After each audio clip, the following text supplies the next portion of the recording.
Welcome to Heine House Live, a podcast about the exciting and ever-changing world of gaming and technology. Heine House Live is available on iTunes, Spotify, Stitcher, or wherever else you listen to podcasts. For all other info, including links to our community Discord, live video feed, episode archive, and a whole host of other great entertainment, please visit heinehouse.com. Yeah, that's right.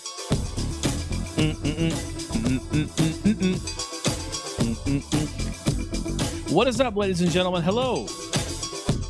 How are you doing? Welcome back to Heine House Live. I am Jason. And this is the second episode of Heine House Live, although this is pretty much the first real episode of the show. So thanks so much for tuning in. Have a lot to talk about, a lot to cover, a lot is going to happen in this show. So I want to just go ahead and get started right away. First of all, I didn't mention this before. I was so excited talking about what the show was and what it's going to be like and things that are going to happen within the show. I forgot to mention the length of the show. I had some people write in like, wait, how long are you going to do it? Are you going to be a half hour? That's crazy. No, the show is going to be, I think the sweet spot for a podcast, especially a solo podcast, is going to be right in that hour to 2 hours. So I'm going to try to keep it right in there. And in fact, I have my timer on. I'm going to try to keep on track. But you know how I like to talk and ramble and tell stories and do all that. It's all actually part of the fun here. So I'm going to do my best to stay on topic and stay on target. But if I go a little off board, don't even trip. It's okay. We're all right. We're having a good time. Okay.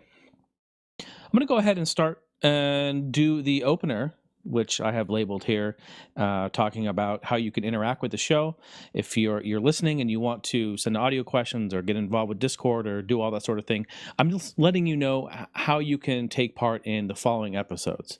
So first of all, social media, of course, Facebook, Instagram, Twitter. You can reach me at Heine House is the handle.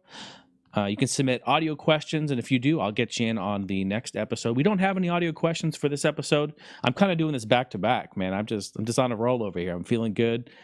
I'm feeling hot with it, so we're just gonna rock with it. But heinehouselive@gmail.com is the email. Record yourself. You know, it's super easy to do right now. You can grab your phone.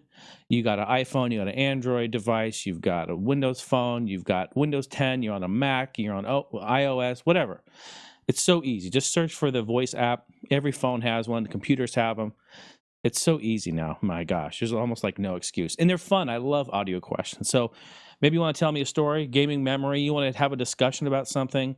Maybe something I talked about in the show you want to follow up with. Maybe give me some more info about. That's always the fun of this. So heinehouselive@gmail.com, and I'll be happy to play your audio question. And of course, the brand new website, heinehouse.com, is where you can find every single bit of this information. And I do want to say that this show is supported by your generous pledges on Patreon. So thank you so much. The show is starting and is being brought to the world because of your support there. So thank you, all of my patrons there. If you want to take this relationship to the next level, I'd be happy to take you on a little date. We can go out. Patreon.com/Jason Heine. And in fact, I want to mention we have 3 new patrons this month. So thank you so much. These are all, in fact, longtime listeners of my work and good friends of mine. So I want to, of course, thank my homie Rick, my audio guru, my audio mastermind right there. Rick, thank you for rejoining on Patreon. Also, my man Adam, the Garbage Town. I want you to take me to Garbage Town. Thank you, sir, for coming on back. Good to see you again. And of course, the Digital Rhino, my man Ryan. Thank you so much. Pacific Northwest represent. It's feeling good. The love is in the house. So thank you, all 3 of you, for joining and keeping this show alive. And thank you for your support. We're going to move right on into some discussions. We have some discussions. I have some gaming stuff I want to talk about. Some news. I have some small tech stuff I want to talk about. I actually have a lot because I've been compiling a lot of info here. So I don't want to go too overboard with this, but I want to talk about some of this. And then I have a couple of great Discord text questions from the community there too, in fact. So we'll get to those. And then we'll probably just put a nice Christmas bow on the top and send it on its way. How's that sound? Okay. Let's go ahead and talk about it. Let's see. So, gaming news. We have, you know what? It's kind of funny when you think about it. I'm going to start the show, this very first podcast, with a rant on Nintendo. I almost feel guilty. I almost feel dirty. But you know what? Y'all know me. Y'all know I call it how I see it. And when stuff pisses me off, I just call it as I see it. Like I'm not expecting this like magical unworldly thing to happen when we're playing games, or we're trying to use products, or we're trying to use software, or we're trying to use something that we purchased, or we're trying to just use something. We're trying to just play a game. We're trying to just click a program. We're trying to just load a page. We're trying to just turn on a console, right? Simple things. And when the shit doesn't work right, I get really irritated, and it pisses me off. What am I talking about? Damn, Jay. He's going in. He's going in hard. He's going hard in the paint. He's going into a hard-ass rant. Let me tell you something. You guys know I love Nintendo. I have. I always have. And I'm a firm believer, and I'm a firm supporter and backer of everything that they have to offer for all of us in gaming. They've brought so much to the table, but fucking A, man. Can they get their online together? Can they get their shit together? It has been so many years we've been dealing with this. And yes, I'm happy. Of course I'm happy. I'm happy that the Switch is online. Yes, it works. And we have... No, we don't even really have an online community there. There is no community there. It's just online NES games. Some other games will... first party games will take advantage of it. Third party is slowly starting to roll out and take advantage of it. But why is the online so shit? Why is that? And I'm talking about the NES classic, or what is it? It's called the NES games, whatever. The NES classic library of games. You pay monthly, you pay $20 a year, whatever it is, which I will give them credit. That is an amazing price. That's not that expensive. That's very nice. But then the problem is that the games don't even really work. They don't function right. I'm telling you. I made a note here. This is kind of an old topic, because we got our Switch a long time ago, and when the online came out, we played it, and this is what started to piss me off there, and I made a note of it. But I marked here. I just watched NASA. This was last year, mind you. I just watched NASA land on fucking Mars. All right? And NASA's feed had a 2-second lag from the video that they were looking at from Mars. All right? 2-second lag. The craft that they sent up there was powered by a 700-watt power supply. That's like a gaming PC in today's world. I wrote on here, enough to power 2 blenders. Enough for a gaming PC. 2 seconds of lag. Now, mind you, I know. You guys are like, holy shit, what the fuck? We're talking about NASA here. I know, and there's big money and big bucks in there. Here's my point. We're paying for the service. It doesn't function right. I can't play Dr. Mario online with my friends that live even in the same state without having a bunch of lag. I just think it's bullshit. I don't think it's right. And it sucks. And it is not great for the customer, for the consumer. Nintendo, you need to get your shit together. We are paying for that stuff. We got to figure it out. Speaking of Nintendo, I have an issue with the Switch controllers. Damn, Jay.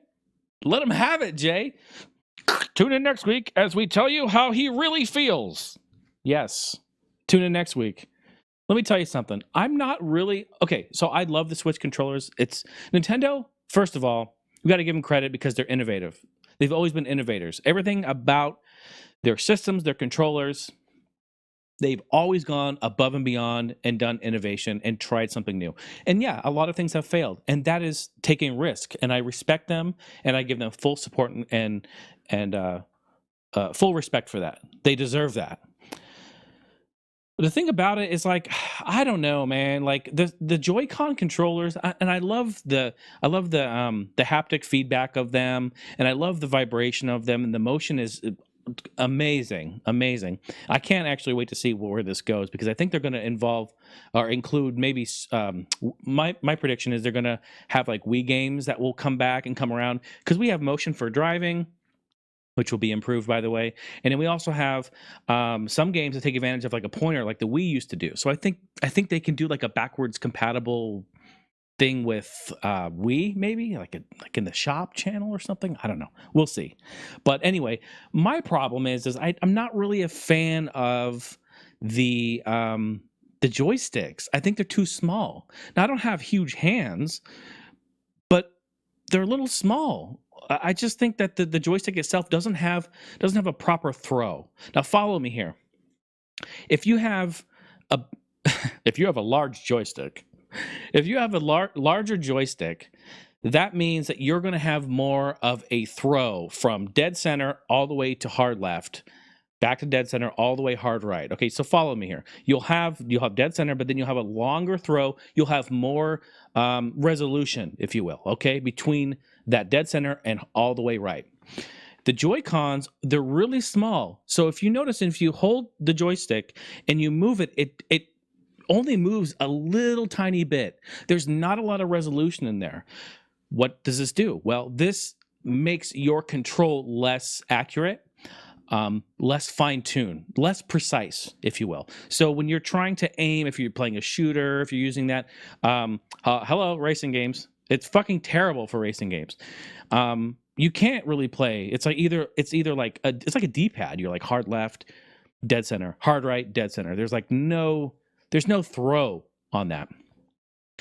And we bought these. Steph and I, we were out, I think at Target or somewhere, and they had these little like adapters, these little things that went over the top of the joystick. It's like a grip, basically, which really helped, by the way, because again, I think the joysticks are so small and the fingers kind of slip off. And I know, I'm complaining a lot about it. I'm passionate about this. I'm happy that Nintendo. I love the Switch, by the way. I think it's a great console. I just think it has some flaws, and these flaws I think are fucking huge. I think these are massive flaws that I cannot believe either were just overlooked or they didn't give a shit about. They were just like, whatever, push it. Well, they obviously did because they pushed it out, right? So here we are. Hello, Americans have big ass hands, word. So that's kind of a problem with the Joy-Cons, and I just don't like it. Resolution isn't good. Terrible for racing games. You can't play anything. I plug in a third party. We bought a few from Power A. And those are pretty nice. The themed ones, like I have a Yoshi one, which is really cool, which actually, I think the joystick broke on it recently. And I don't even use it that much. Like, what the fuck, Power A? Get your stuff together. But, in talking about the control itself, there's no proper analog triggers either. This is a huge, huge issue. I think it's a really small minority of people that this bothers. Does it bother you? Like, let me know. Okay, before I go any further, because I'm almost done with this rant about their controllers. Does this shit bother you too, or is it just me? Am I crazy? Should I just like say fuck off and put this to rest? This really irritates me. Like, I try to on my PC, I try to find Xbox 360 wired controllers to play my PC games. Why? Because that fucking controller is brilliant. I love it. It has the concaved joystick. It's the right size. It's got analog triggers. It's got enough buttons. It's got a D-pad, although not great. I don't use it a lot for fighting games or anything like that. It's a pretty good controller. So I'm using it, and I love it. So when I go play fucking Switch, I can't help but think I'm playing with some Fisher-Price toy sometimes. I'm like, it's just irritating me. Like, what the fuck? So I'm like, give me proper control. Proper control. Man, I'm telling you. I played Gear Club on that thing. God. Terrible. Just absolutely terrible. We need proper control for racing games. I'm sorry. Grid's coming out. I'm going to buy that day one. I need to be there on that. But again, we don't have proper control. Gotta get a pro controller, right? What's it called? Pro? I think it's called a pro controller. The wireless ones. They're like $80, $70. That's pretty steep. But it's It's almost worth it to get a better joystick, hands down. Some other gaming news. Hey, how about Tetris BR? Oh my God, Tetris BR. Perfect. It's the BR game, and I say BR, I mean Battle Royale. It's the Battle Royale game that nobody asked for, but everyone loves and craves. Winner. Winner. We are winning with this game. It is fantastic. I don't know if you've played it, gone in there. Think about this. Now, I shouldn't even get into it, unless you've been disconnected and offline and your dial-up AOL router cable modem won't connect to the internet in the last year. Battle Royale has taken over the world. Love it or hate it, I actually really enjoy it, especially with friends. I like PUBG, and I don't mind Fortnite. I'm not really into that too much, but I've played a bunch of other games, and a new Apex one that Origin put out, EA put out. So there's a lot of fun Battle Royale games coming out, and I do like them, and they're fun. But Tetris BR, what the fuck? Who thought this up? This is brilliant. It is brilliant. I love it. In fact, this is like the perfect situation for a game, right? You launch the game, you go into it. It has a main menu. It's like start and options. That's all you get. Fuck off, player. We're not giving you anything else. Start or options. What does it have in options? It has like a sound, like your volume. And that's it. Or I think there's the leaderboards too, which is of course the whole point of this. You hit start, boom. It cues you into a lobby of 100 people. Whoops, almost knocked that over. I'm so passionate about this. Of 100 people, right? There's 99 other players in there. Queues you all up, loads the thing, and then bam, you just start playing Tetris. And it is a fucking mad dash to the finish. And when you get Tetrises, you can pick to choose like who you attack, and it can stack blocks to other players, and you can KO other people, and there's things that happen. And if you get more Tetrises, you can knock out blocks that have accumulated by you. Dude, it's intense. And you guys, a lot of you already played it. You're like, yeah, I know, this is the shit. It's a really, really great game. We didn't even ask for it. We didn't even talk about it. Like, who even knew it was coming out? It's like Apex Legends. No one even knew it was coming out. And then they dropped it, and it was like, it's really, really good. You got to be careful with BR nowadays, man. You start talking about that stuff, you're gonna sign it off. You're gonna, sign your death certificate before it even comes out. If you mention BR, people are running rampant on the BR talk. But yeah, Tetris BR, fucking fantastic, amazing. It's on Switch, and it's, you know what? Here's the kicker: shit is free to play, man. Free to play, hands down, one of the greatest online. Wow, holy shit! And that online works great. It really does. I'm just realizing that. That's crazy. There's no lag or anything with that. That's fucked. I mentioned Apex Legends a little bit. Great Battle Royale game. Kind of a mix between Halo and, I don't know, kind of like Titanfall. It's done by Respawn, so they were the ones who did Titanfall. But another really great game there. Really enjoying it. I'm playing it on PC. Haven't played it too much. I played maybe, I don't know, a weekend's worth of sessions. Tons of fun. Good stuff there. What else do we have here? Oh, so word on the street, rumor is that PS5 is coming. Well, we know it's coming. We know that Sony, we know that Nintendo, we know that Microsoft, everyone's working on the next console. In fact, they've been working on it forever. I remember reading a article, and I think obviously don't have the article in front of me, but I remember reading, and it was a quote from Mr. Miyamoto, and he was saying that they started to work on the Wii U the next year after they launched the Wii. Like 2006 hit, boom, and then 2007, mid 2007 or something like that, they started working on Wii U. You have to have a concept. You have to have an idea. They probably have visions and concepts of the next 2 to 3 consoles that they're going to be doing throughout the years. Just the way it works. But anyway, rumor is PS5, whenever that comes out, I think we're getting close. Fuck, when do these consoles come out? I think we're getting to pretty close to the end of the lifespan of this generation console. But PS5 backwards compatibility, listen to this, get this. Full PlayStation library. Let me repeat that. Full PlayStation backwards compatibility in the full library. That's PS1, 2, 3, 4, 5. Let me get a sip of water. Let's just think about that for a second. That's pretty damn good. What does that mean? Well, that means it has a disk drive, right? It would have to. All these rumors coming out, people saying it's going to go all digital. It's all going to be cloud, which I don't think is far off, mind you. I think that's very accurate. In time, of course. But if we have full backwards compatibility, holy shit. I love the PlayStation library. 1, 2, 3, 4. I have so many PS2 games. That was such a great time for gaming. PS1, groundbreaking, revolutionary. They don't really age that well. A lot of games don't age that well. In fact, I've been running a lot of the PS1 games, put the disc in my computer, run it on the PlayStation emulator, use the horsepower of the computer to upscale and anti-aliasing and do all these great post-processing techniques to get the game to look really nice. And some of these games are a blast to play. And they're silky smooth 60 frames. They're super, super nice. I love doing that.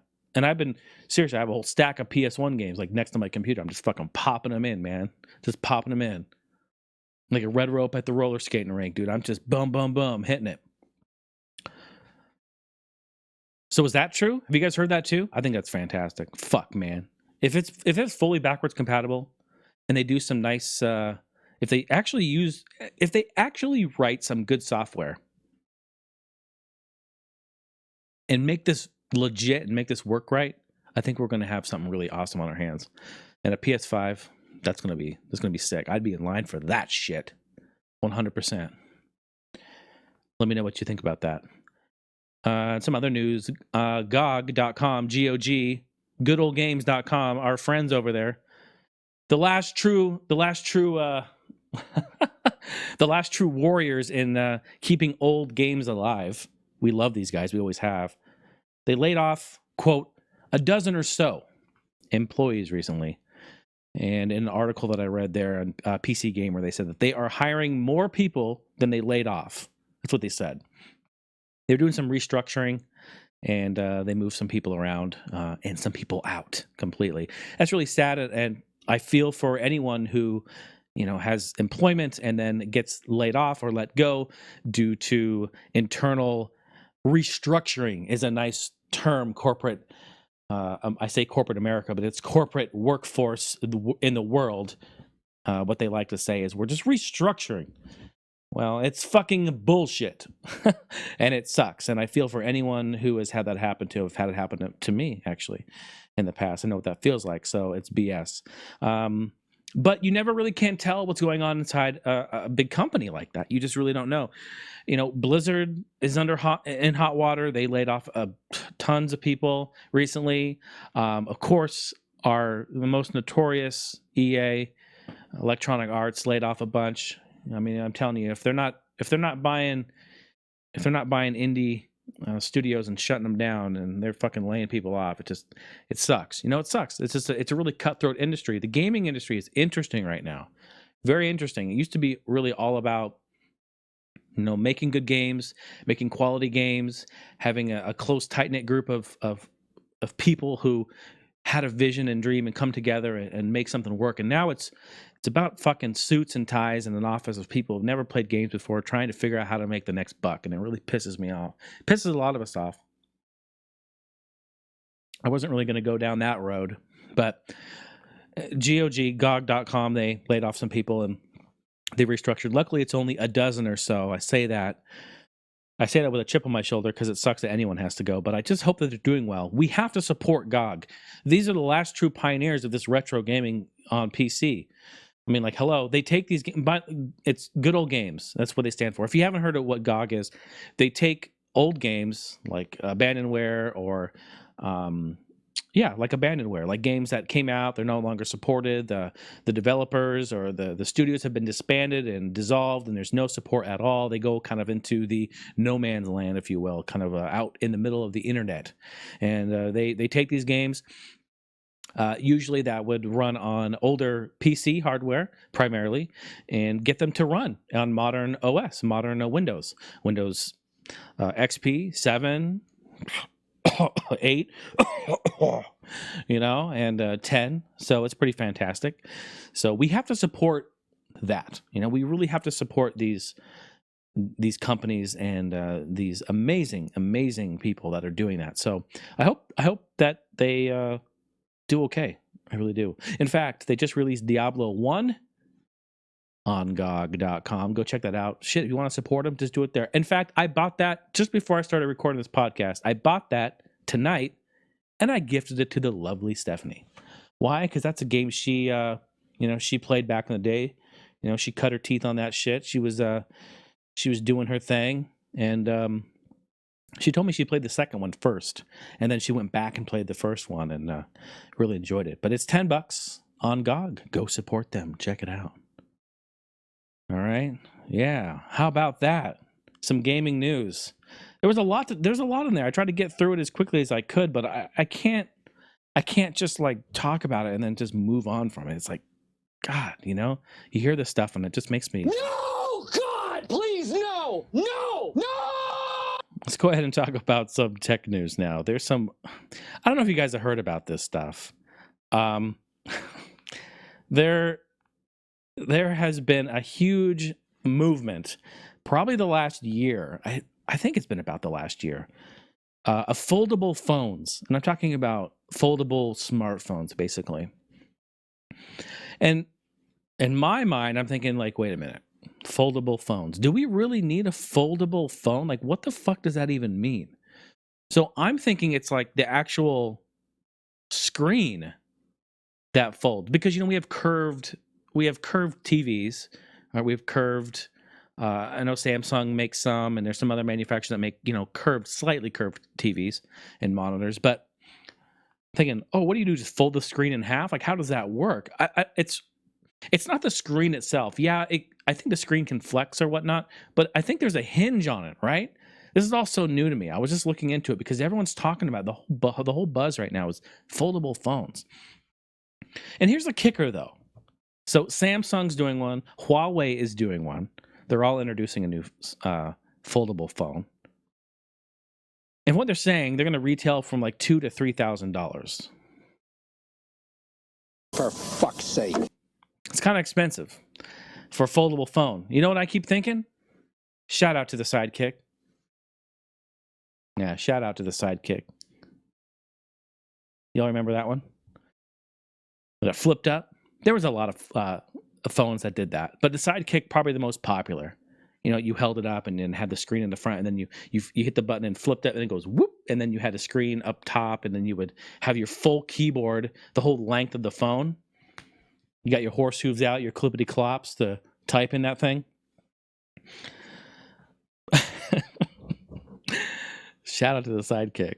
Foldable phones, holy shit. All right, I know I'm not paying $2,000 or $3,000 for a foldable phone. It's kind of nice though. Like, I saw the pictures. CNET was talking about some of them, and they were showing some pictures. I think Samsung had a few pictures of their phone on there, and it's basically like, take your iPad. No, don't do this literal. Don't be literal and do this. I'm just saying, as a figure of speech. Take your iPad and fold it in half. Right? Take your favorite tablet and fold it in half. That's pretty much what it is. Don't be sending me photos on Discord of you folding your iPads in half. I don't want to see that shit. That's fucked up. Don't do that. But it's basically like that. So you have your device that's about the footprint of an iPad that's folded in half, and then it kind of opens up, and I think there's a hinge down there. But the screen, there's no break in the screen. I don't know, man. They're trying to get creative, folks. They're trying to get creative. Why? Because we've plateaued in the tech world. We have plateaued on smartphones. We're at that point. They're over there thinking like, what the fuck else are we going to do? Take Apple, for instance. Like, hey, don't get me wrong, folks. I've had an iPhone. All right, I've had the iPhone since it came out, and I love it. I've used other devices. I have friends that use other devices. They're all great phones too. They're fantastic. There's nothing wrong with it. They all serve a purpose. I'm not going to sit there and have this like war against devices. But I will say that some of these people, Apple, may release kind of the same thing over and over again, and people go into it and buy it. Hey, if that's what you want to do, I'm all for it. Fuck, I'm all for it. Go for it. You want the latest and greatest? Go for it, man. There's nothing wrong with that. I'm just saying that we've kind of plateaued a little bit in our technology. And I think that the pros of the new version may not necessarily outweigh or justifying spending $1,000 on a new phone. I'm just saying, but that's the world we live in. Choices, right? Can do what the hell you want. I think it's pretty awesome though that we've come to a point to where we've actually plateaued on this shit. And they're like, what else are we gonna do? Well, I don't know. I guess we could introduce a 4 million megapixel front camera. Foldable phones? Okay. Mark my words, they're probably gonna be the next thing. I bet you in 5 years we're all gonna have foldable phones, and I'll go back to this episode and laugh my ass off. When can a phone wipe my ass? That's what I want. I want a phone just to wipe my ass. You know what I did the other day? I did something against my own rules. And this is just a PSA for people too who are using computers, which is almost all of you. PSA, when you install a program on your computer and you do that, just make sure you know exactly what in the fuck you're installing. Just make sure you're actually looking at everything. I tried to install a video converter on my PC the other day. And I did something stupid. I went against my rules. I installed from a program I'd never heard of, and the website was kind of, I wouldn't say it was sketch. It was just low quality. Yeah, it was pretty low quality. I'm real good at, determining if I'm going to get a fucking virus on the site or not. But I downloaded this program. And when you download a program on Windows, you're going to get some options. And there's really sneaky ways that they go about. It's called bundleware. They try to bundle a bunch of other shit inside this program that you download. So what happened was I went to install it. Now, usually you can have, if you see a button that says customize when the installer pops up, click customize, because it's going to be like, oh, you want a custom install. Well, what do you want? If you just click the normal basic recommended, it's going to install everything along with it. All that bundleware is going to be right on top of your computer, and it's going to fuck you over. And that's just what happened to me the other day. So I installed this program. I even did custom. I unchecked all the shit. I made sure I looked, next. Okay, I'm looking. Nope, next. Sometimes they even force you to have that has like an okay button. But it's like this question, like, would you like to install so-and-so with an okay and cancel? And in your head, you think, I'm going to cancel this. It will cancel the install. That's their thinking too. Oh, I don't want to cancel this. I want to click okay. I want to continue forward. Okay, continue. This is really tricky, right? Really sneaky. Fucking bundleware. But you're supposed to click cancel. And when you click cancel, then it goes back to the installer. It's like, okay, fine. You don't want that shit? Well, fuck you then. Go ahead, install your stupid software.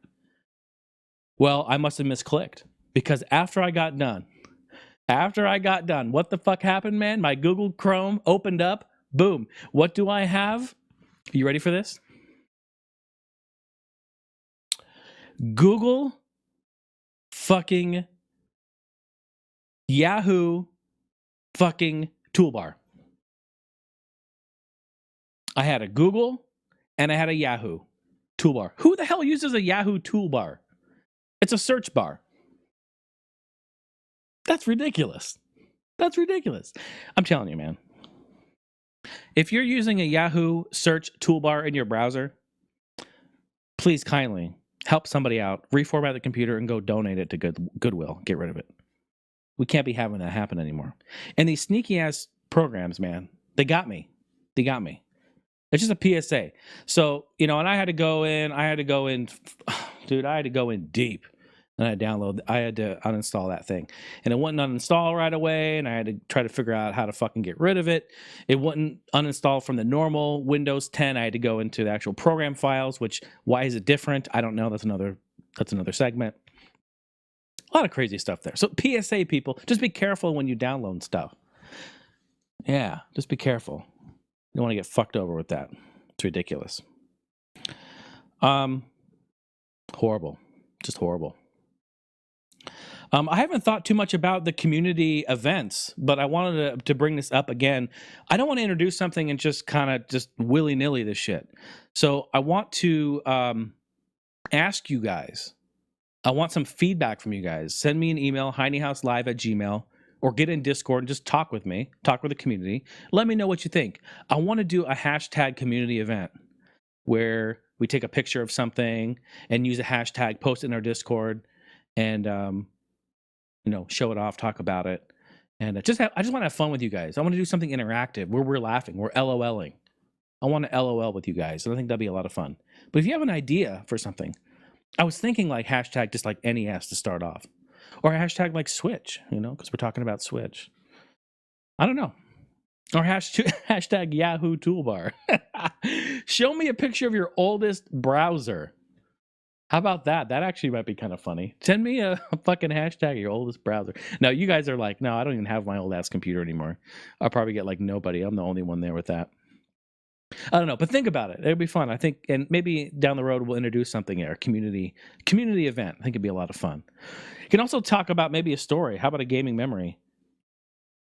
Oh, that could be cool. See, I'm making this shit up on the fly. You could talk about early computing or something, early Yahoo days or AOL days.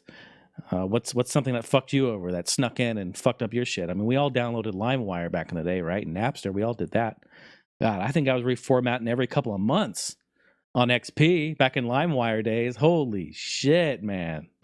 We were.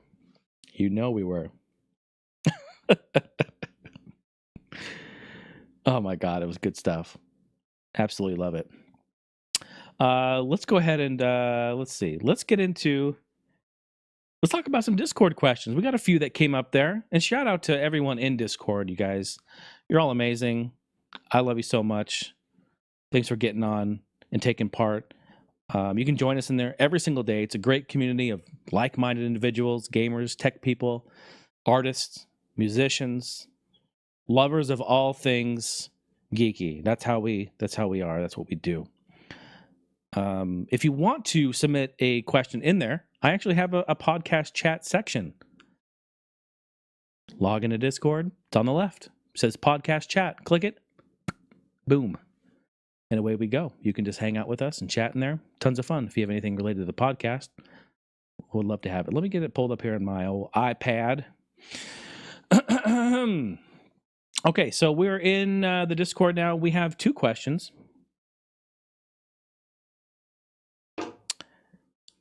First one. Right there from my man, Digital Rhino. Ryan, thank you, sir. Appreciate that. He asks, what is your favorite retro console to unbox a new game for? Ooh, that's a good question. Even though the Genesis is my favorite retro console, there was nothing quite like unwrapping and opening a Super Nintendo game or even an N64 game. Higher quality initial packaging, paperwork, instruction manuals, and so on. That is a fantastic question. You know what's funny about that? I never had that question before. You've been asked a lot of questions over the years. That one has never come through. What is my favorite retro console to unbox a game for? That's really fascinating when you think about the history of boxes and box art, box cover, box internals. It's crazy when you think about it. We came from... I was just... You know what? Fuck this. Let me go grab this. This is how it works. We're doing this shit live.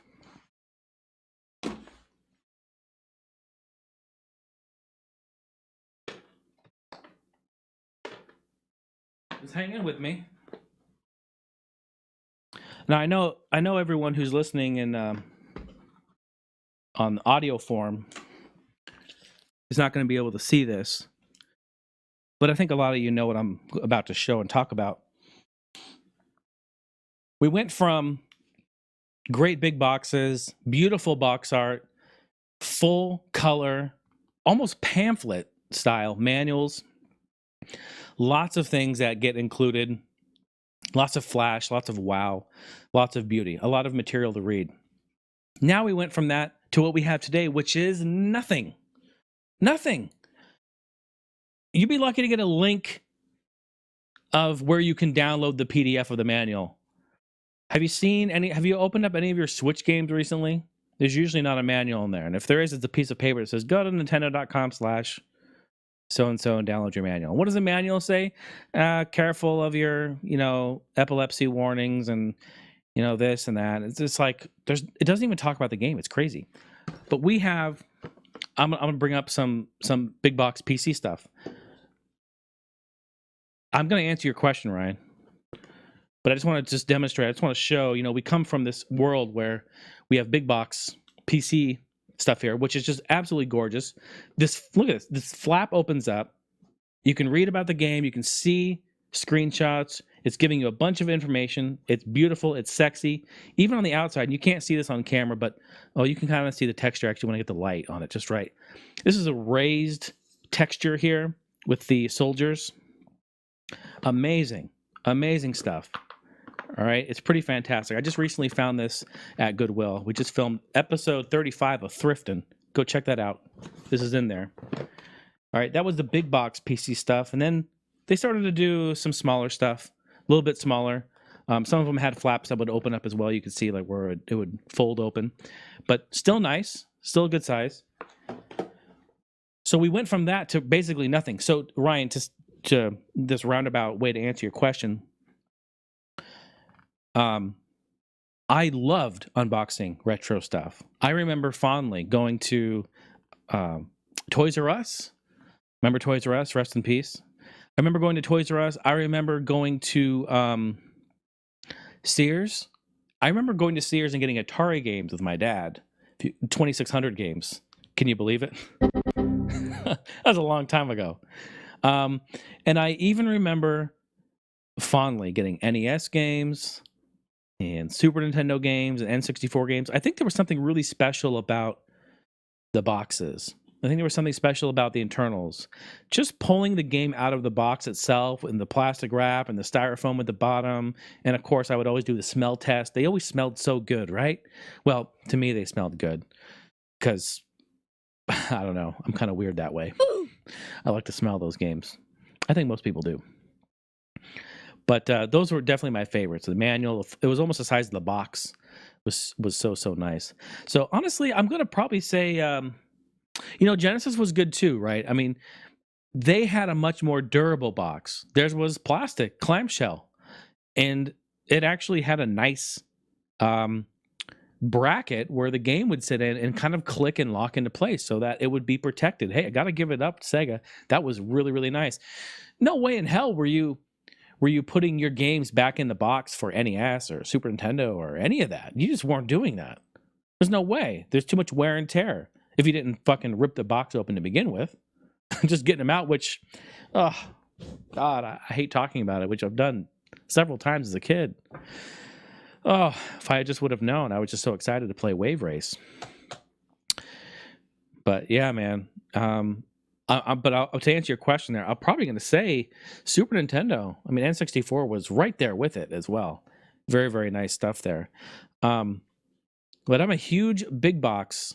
I cannot answer your question and not say big box PC because I'm a huge PC gamer. You guys know this. And man, something really magical about that era in gaming. The late 80s and then all throughout the 90s. All throughout the 90s, man. The big box games were something. They're just so beautiful and they look so nice on display. And when you put them on the side, like, look at this fucking spine. Look at that thing, dude. I know the people listening to audio form are like, damn, I can't see it. Oh, but it's sexy. Oh, you know it. So good. You know it. You know it! And when you have them all on display and like your cabinet or something, they're all just like back to back, just look so nice. I think I've told this story before. I want to tell a story about Duke Nukem 3D. My very first experience with Duke Nukem. I'm going to go into that real quick. You guys are going to find out. I may repeat stories down the road or whatever because I'm just, like I said, I got a bunch of useless info up here. So it just comes spewing out. So what was it? 1996, and Oregon, where I'm from, we went to Costco. All right, most people know what Costco is. It's a big warehouse type bulk discount store, rather. And Costco at that time, which I think they still do, they had in the middle of the floor, they have like clothes and Kirkland signature, a bunch of like, shirts and shoes and clothing, a bunch of stuff, jeans, pants, all kinds of stuff. They also have books, and they also have kind of like a media section. At the time, they had CDs, compact discs, music CDs, which they don't anymore, of course. There's no money in music CDs anymore, so they stopped selling them. But during that time, they did. But they also had a very large section for PC gaming, which was crazy. They didn't have, which I found really strange. Actually, 1996 was kind of an interesting year because we were transitioning from console generation at the time. So no, I don't think they had a lot out there for Super Nintendo, and N64 was just around the corner. We had Sega Saturn that was coming, or Sega Saturn that was out, and a PS1 was right around there. So, but they had a bunch of PC games there, which is really cool. So I would always go over there and just sit there and sniff around and look at all the PC games. And of course, in awe of everything, because they were all fucking huge boxes like this.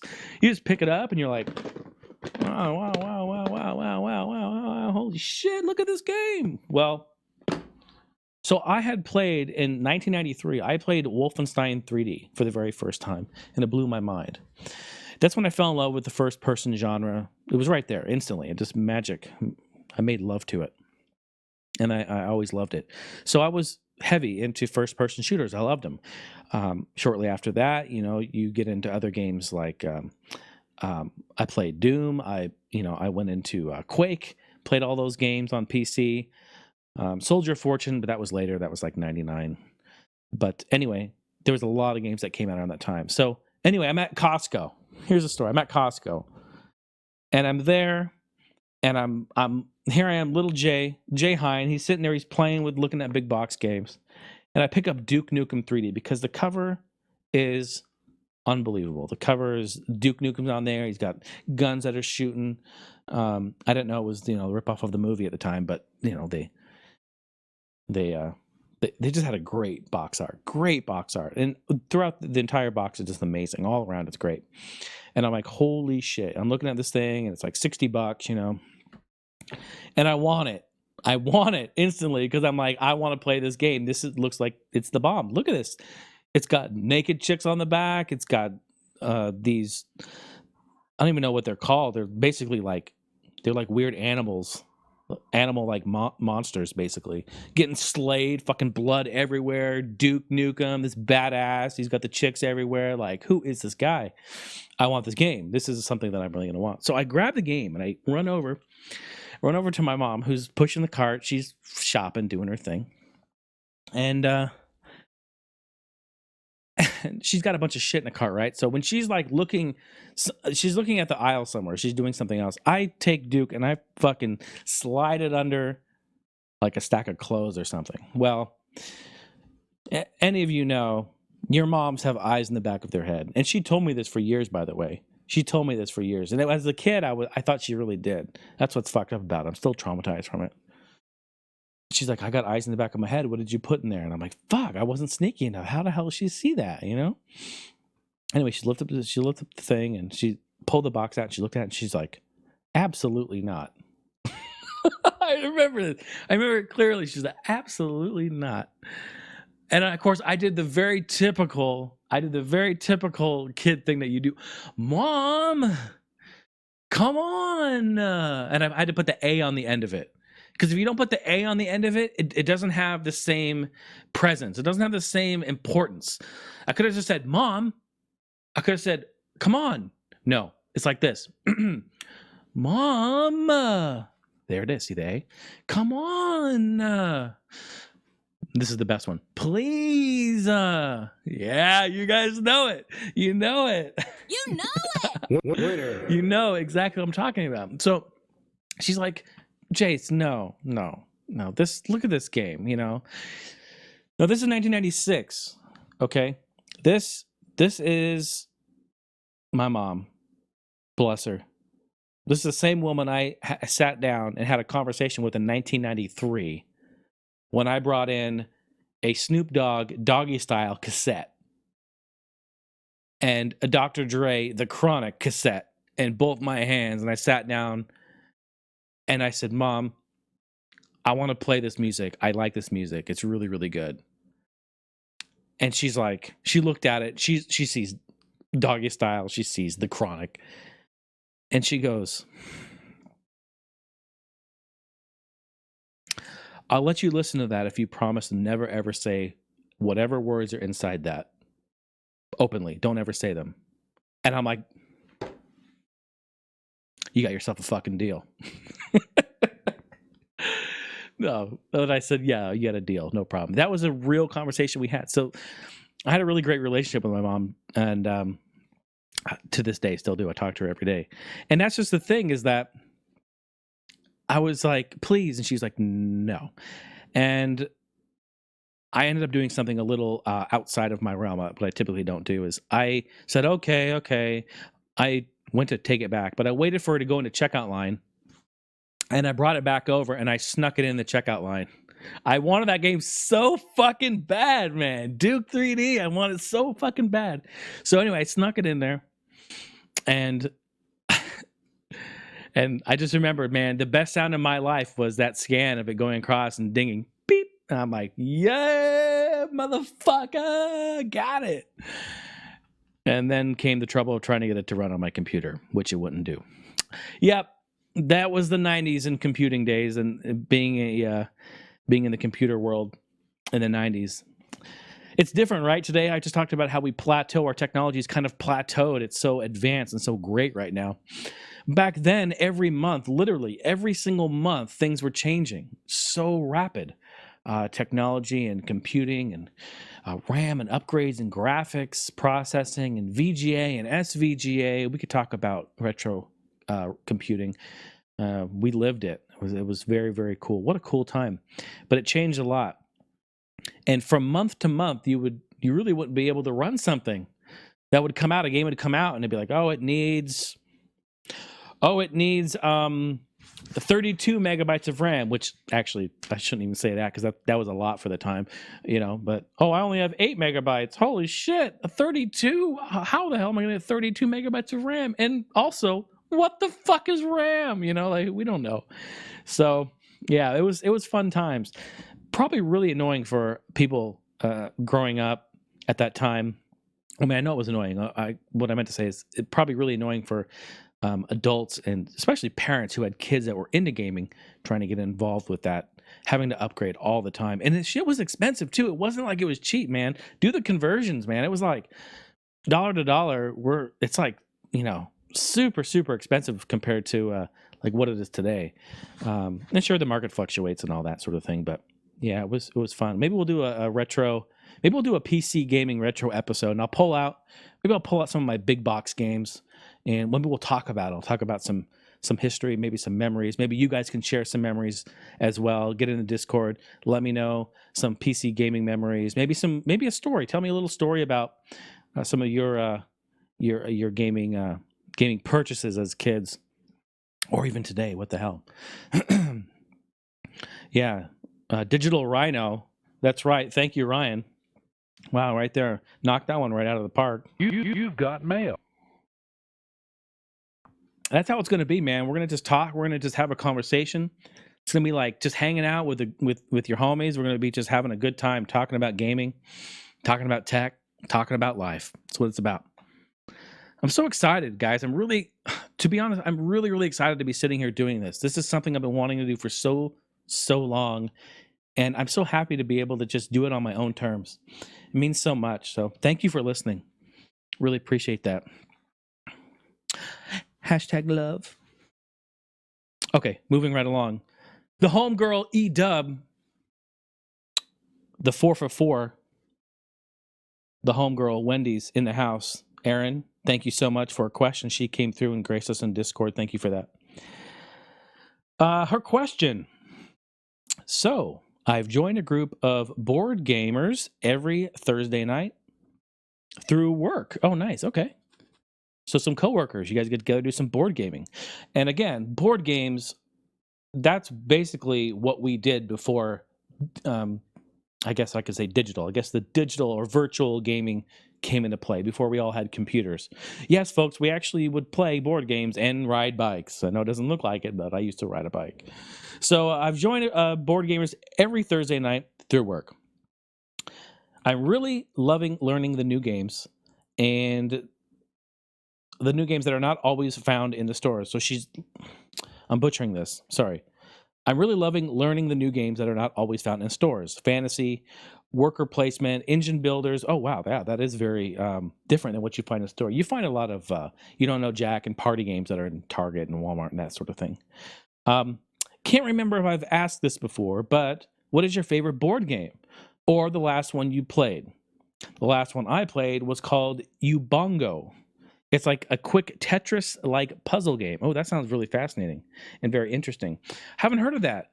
Ubongo. You know what? What I want to do is I want to pull up. Let me see if I can do this real quick. I'm going to pull up my Google and let me just type in my favorite game. Actually, I'm going to do that. Hold on. You're going to love this. I'm pulling up Ubongo because I haven't seen that before. Then I'm also going to pull up. Shout out to the Bluetooth keyboard that I bought specifically to do this. I'm controlling my PC that's over there.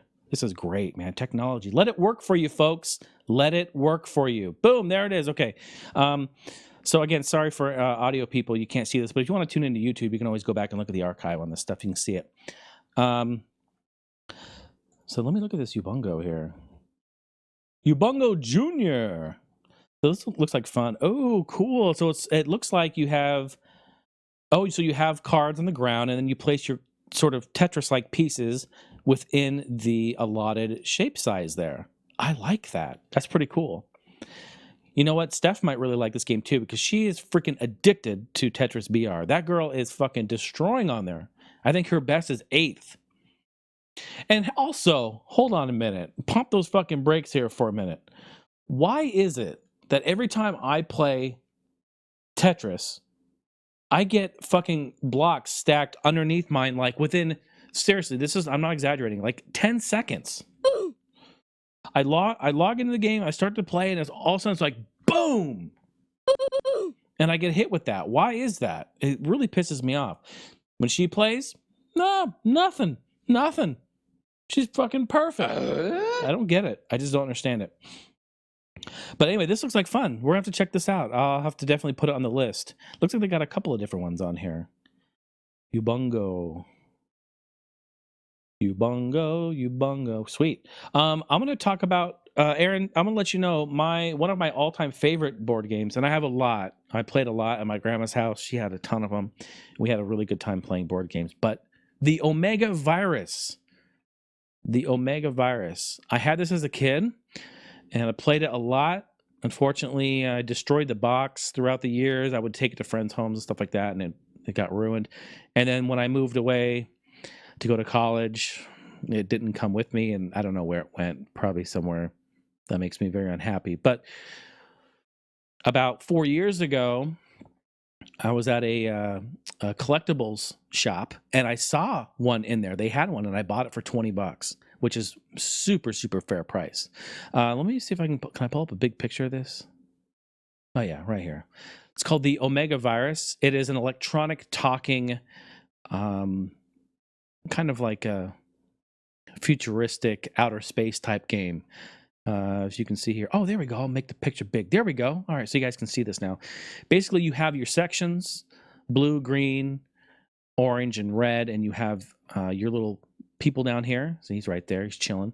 And what you do is you hit the button in the middle, and you basically move to a space. So say you move here to 202.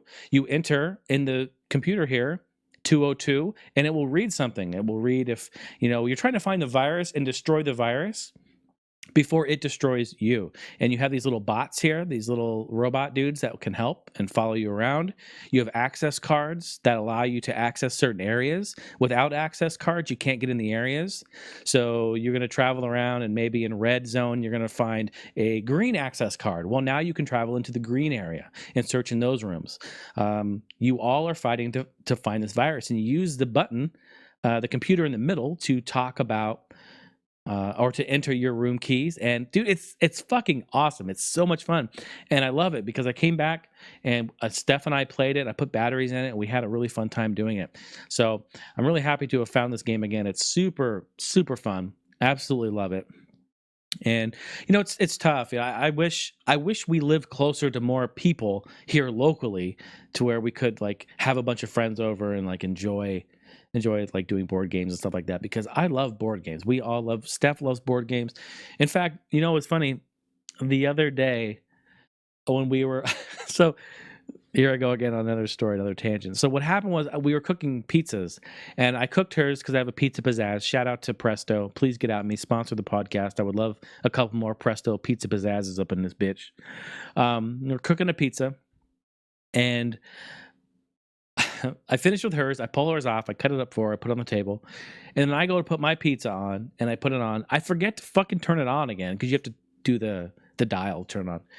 And so anyway, I put my pizza on. I forget to turn it on. It takes 20 minutes to cook. So she's like, well, do you want to? I'm like, please eat your pizza. Don't wait for me. Just eat it while it's hot. No one likes cold pizza. Well, some people do. And leftover cold pizza is good, but not after you cook it. You know what I mean? So anyway, we sit there and we have a travel Yahtzee. We have a travel Yahtzee right next to us. And so anyway, I pull out the travel Yahtzee, and she's like, do you want to play? And I'm like, yeah, absolutely. Let's do a little travel Yahtzee. So we're playing Yahtzee, which we love playing Yahtzee at the table. We do that quite often, in fact. I've played Yahtzee with my family for years. It's a great game, great dice game. If you haven't played Yahtzee before, definitely go and check it out. It's a ton of fun. And so we're playing. And I'm like, man, this thing has not dinged yet. This pizza has taken fucking forever. And I don't even smell it. So I get up. I walk over there. I look at it. This shit looks the same. I'm like, it still looks frozen. I'm like, fuck. Oh, fuck. Like, I didn't even cook it. So what do? She just finished her pizza. We've already played a round of yachts. I'm like, fuck it. I turn the thing on, come back to the table. I'm like, roll the dice. I was waiting for that ding. Never heard it. But yeah, good time. So Yahtzee, that's another one too. That's kind of in addition to Yahtzee, we play a lot of that. But yeah, man, I wish we lived closer, Aaron. We'd definitely be playing lots of board games together. Be tons of fun. Always love that. Okay, let's see. Have we come to the end? I think so. It's been about an hour. How about that? All right, we just totally picked it up, laid it down, talked about some gaming, talked about some tech, talked about some memories, had some moments. What I really thought I would do as well, and I won't do this every time, but towards the end of the show, and I haven't even really named the section yet, I had a few ideas of kind of talking. I thought I would call it like having a moment, or I thought I would call it maybe like real talk, or I thought I would name it like, I don't know, something inspirational. Almost just like kind of like a heart-to-heart, like one-on-one type thing. I know it sounds really weird and cliched. You're probably thinking, what the hell is he talking about? I'm a musician. I'm an artist. I wear my heart on my sleeve. I'm very much emotionally impacted by lots of things that happen in my world, lots of things that happen in your world, lots of things that happen in our world. And so sometimes I just sit and I ponder about things. I think about things, sometimes a little too much. I let things get to me. I hold my thoughts inside a lot. I've always done that, and I'm trying to work on that. And one thing I've learned this year is that I need to be open and honest. I need to be upfront, and I need to tell people what's on my mind, good or bad or positive or negative. I need to be open. I need to be upfront. I think we all do. And so this is hard, kind of difficult for me. I don't usually do this sort of thing, but I want to make a conscious effort. I want to try to do this. And because this is me. This is how I am. This is how I operate. And honestly, if you listen to it and you feel inspired by any of it, or it helps you, or you tune out before I even do it, like, that's okay. I want to give something inspirational. I want to give something motivational. I'm not going to sit here and like preach about stuff. Like, I'm not about that. I'm not a big preachy person. I'm going to talk about shit that's on my mind, shit how I see it, and I don't have the most I may not say it in like the most educated or correct manner. I may not go to that level, but I'm gonna lay the shit on the line. I'm gonna talk about how it is and how I feel and how it makes me feel and what I think about it. And what I've found is when I start doing that, I have a lot of people who feel the same way, or they've been in a situation similar, or they felt those emotions. And it's the whole reason why I even started writing music in the first place from the very beginning. Is it's an emotional experience. It's something that you can listen to and have an emotional connection to, and you can be inspired or influenced by it, or you can accept it in your own way. It's like a scent, or a song. You smell it, or you hear it, or a picture. You see a picture from a long time ago, from 50 years ago, and it'll remind you when you were a kid. It'll take you to that spot. It's really, really magical. So I'm not saying I'm going to have like these magical moments, but sometimes through these weeks, I always have things that are on my mind, shit that bothers me, or things that happen, and I want to just talk about it, and I want to say this or that, and I just hope that you guys accept that and listen. And if you don't, I respect you still and appreciate you so much still. So what I want to say on this very first podcast, this very first episode, I've gone through a lot of self reflection recently, and I've gone through a lot of internal struggles and dramas and struggles, really. And I just want to say, I have really high expectations on everything that I do. In fact, they're too high. They're so high that it's hard for me to do things because I feel like sometimes I always fail at them if they don't come out and turn out exactly right. And I think a lot of us have this about us. Now, there's nothing wrong with somebody who just wants to just live life and do whatever they want and not go above and beyond for things. There's a place and a spot for all of us. That's totally fine. But for me, I feel like everything I do and everything I'm a part of, I can always make it better. I can always help. I can always do something in it. And it's never, I always feel like I can do more or I can be better at it. And it's tough because it doesn't always work that way. It doesn't always work that way. Or at least in my mind, I feel that way. So what I want to say is, take a chance on something.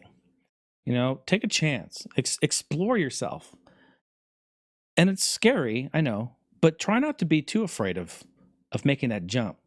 Try not to be too afraid of going off, climbing, and skinning up your entire body, getting cuts and bruised and getting all fucked up as you climb that mountain. You get to the top of it and you're all fucked up. You're bleeding out your ass. You're just like, holy shit, I can't believe I even fucking made it up here. Now what do I do? Don't be afraid to go to that edge, look over, and fucking jump and do it. And you know what? You're going to hit shit as you fall down. You're going to hit rocks and branches and shit. And then, eventually you're going to land. You're going to land somewhere and it's going to be great. Hopefully you're not dead. The analogy is don't be afraid to fail. Because if you don't fail, you're not really doing anything. You're not really learning what's right and what's wrong. You're not really figuring that out. And everyone's like, oh, failure. I'm afraid of failure too. Everyone is. I hate that. I don't like it when shit falls apart in front of my face. Most of the time it's beyond my control. Sometimes it is my control. But you learn from it and you apply yourself. You apply it to the next, reiteration, the next evolution of yourself. When you recreate yourself, I can't tell you how many fucking times I've recreated myself. This is another one. You are witnessing a live recreation of myself. And I like it. And I like you. And I want to continue to be here with you, doing these shows or hanging out, Discord, online, wherever. I know you didn't expect it was going to get deep. I definitely go deep sometimes, folks. I go a different direction. I think about these things, and I think it's fun and unique, and it's what makes me me. I think this has been an absolutely incredible first episode of Heine House Live. I appreciate you all so, so much. Thank you for listening. HeineHouse.com, HeineHouseLive at Gmail. Get at me. let's continue the show. On to episode 3. We'll see you next time. Much love.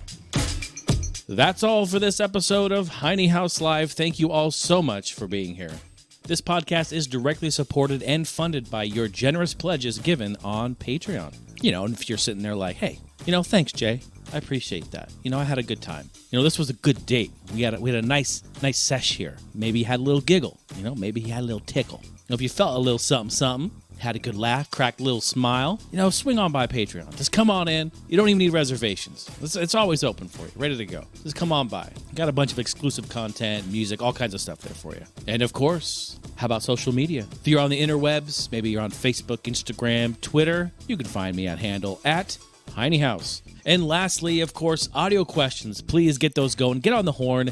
Get on the bullhorn. Maybe you want to get on the string and cup. And maybe you got a talk boy. Maybe you want to submit that to me via talk boy. That would be fantastic. Bust out the cassettes. Submit those audio questions via email, heinehouselive@gmail.com. And of course, the real-time community chat can be found in our Discord server where the party never ends. It continues all night long.